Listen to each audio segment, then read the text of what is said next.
Hi, GCR family. I am Jeremy J. Ciso, 144 leader, Pastor Charlie and Pastor Eunice. A part of Adi Michael and Wise team, Wise Awards. I would like to praise God for this opportunity and thank you, Pastor Charlie, Pastor Eunice. Thank you, media team, for presentation.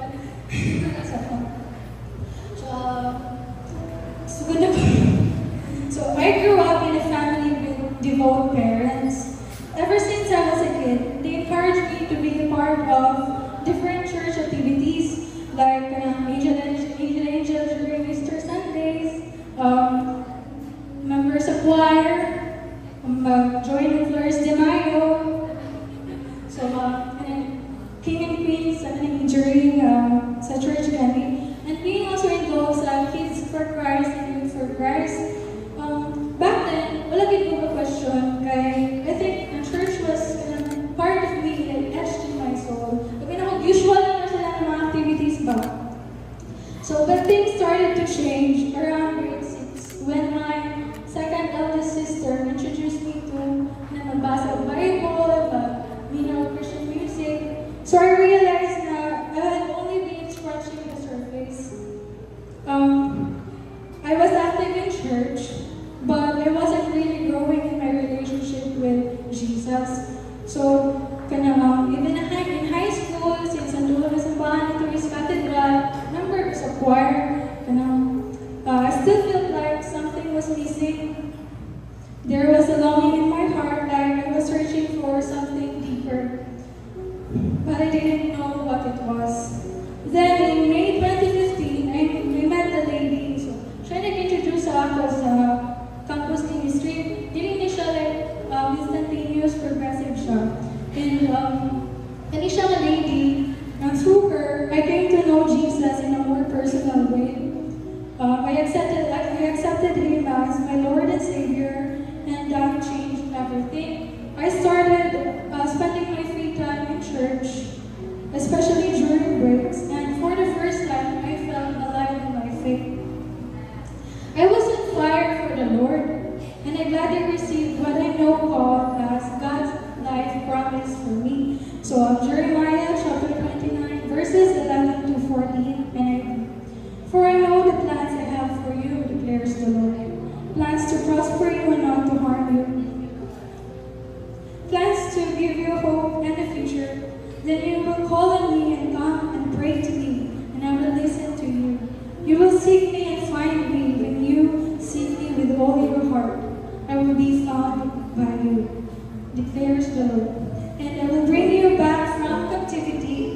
I will gather you from all the nations and places where I have banished you, declares the Lord, and will bring you back to the place from which I carried you into exile." This verse became my anchor, a promise I held on to no matter what season I was in. So I stayed active even when I went to college, but that's when things got harder. So nakabalo ako ng mga ginikanan na nagsimba din sa born again ng church.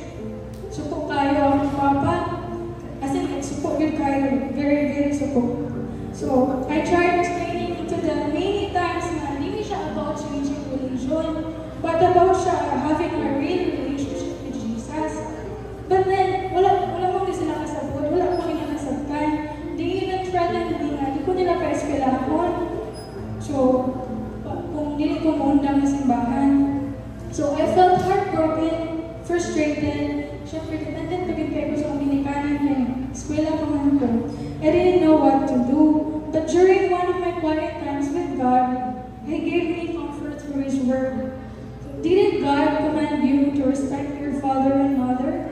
Didn't He tell you to put to death all who curse their parents? So, Matthew chapter 15, verse 4. So as difficult as it was for me, maybe yung patunako time na grow and become fruitful, I slowly started to step back from my journey.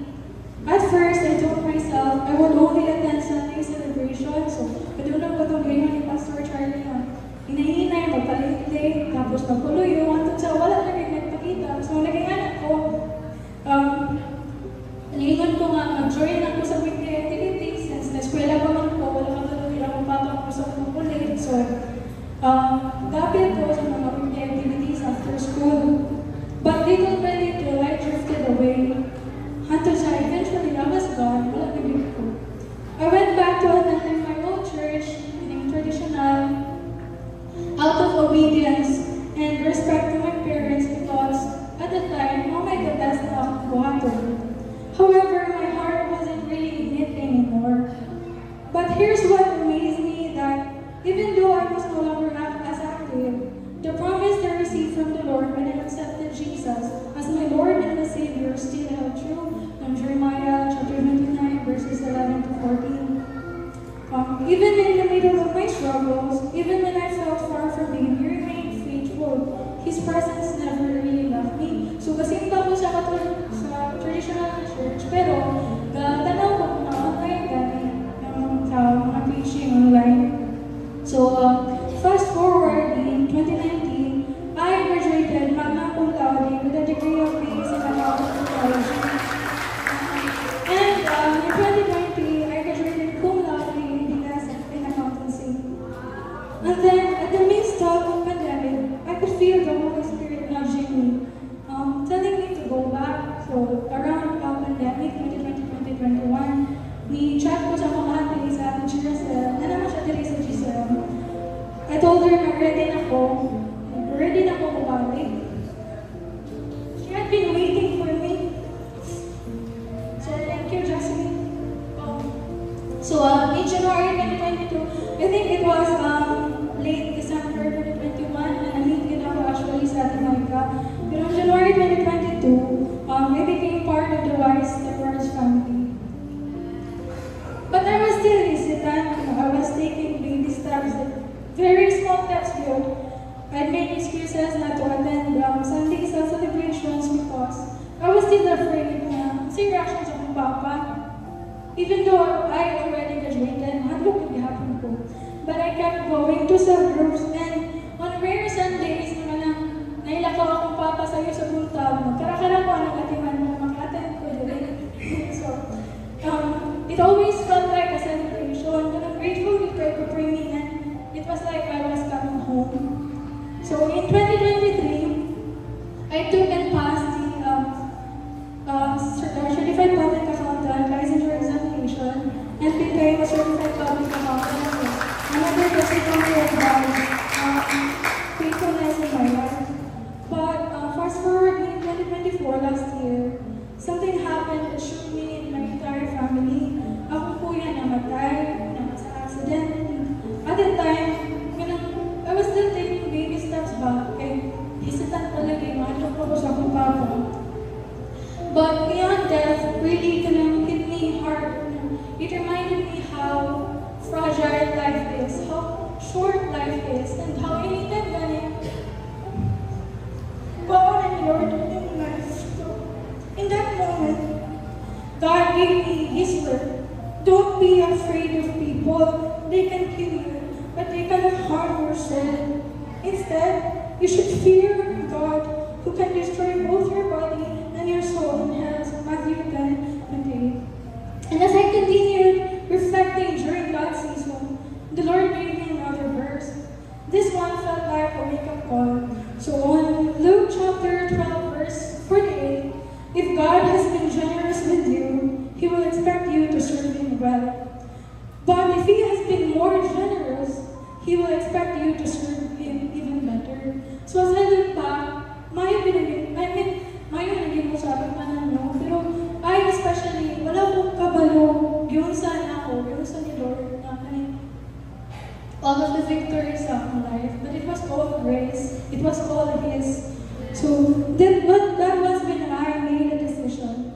I realized that God never really needed to prove anything. He's always been committed. He was just waiting for me to respond.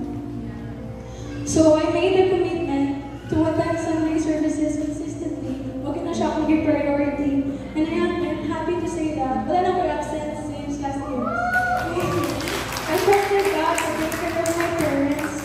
So I even joined Life Class and attended the encounter. Grabe ang persistence natin, my God. Thank you, Ate Mike, for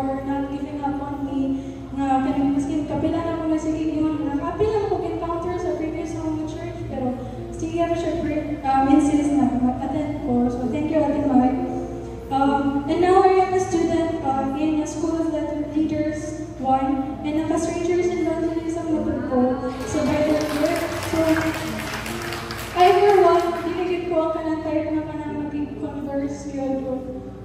Even then, mas nagkailan ako, lisod ko reach out, but I never really thought na mabuhat na ako na mag-story like of strangers. So, thank you, Lord. So, it's been a long journey, but let me take you back to the promise that God gave me in 2015. Jeremiah 29, verses 11 to 14. For I know the plans I have for you, declares the Lord. Plans to prosper you and not to harm you. Plans to give you hope and the future. Then you will call on me and come and pray to me, and I will listen to you. You will seek me and find me when you seek me with all your heart. I will be found by you, declares the Lord, and will bring you back from captivity.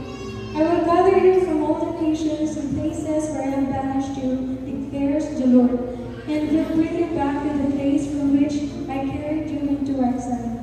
So God didn't just give me hope and the future. He didn't just listen to my prayers. He brought me back from captivity. He gathered me from where I had wandered and brought me home. So, and what fills my heart with joy is this. Today, ako papa, who once got angry about my faith na muta na siya, magsimba na anak, tapos matalaw na siya, smile, tapos sa una nag-debate ko siya, hindi nakaayon, very seldom na, pero nakihapon, pero grateful ko. And to also have with me in this journey, akong boyfriend, together, under Kuya Ronnie's care. So, to the husband and wife, Kuya Ronnie and Ate Micah, thank you for your continued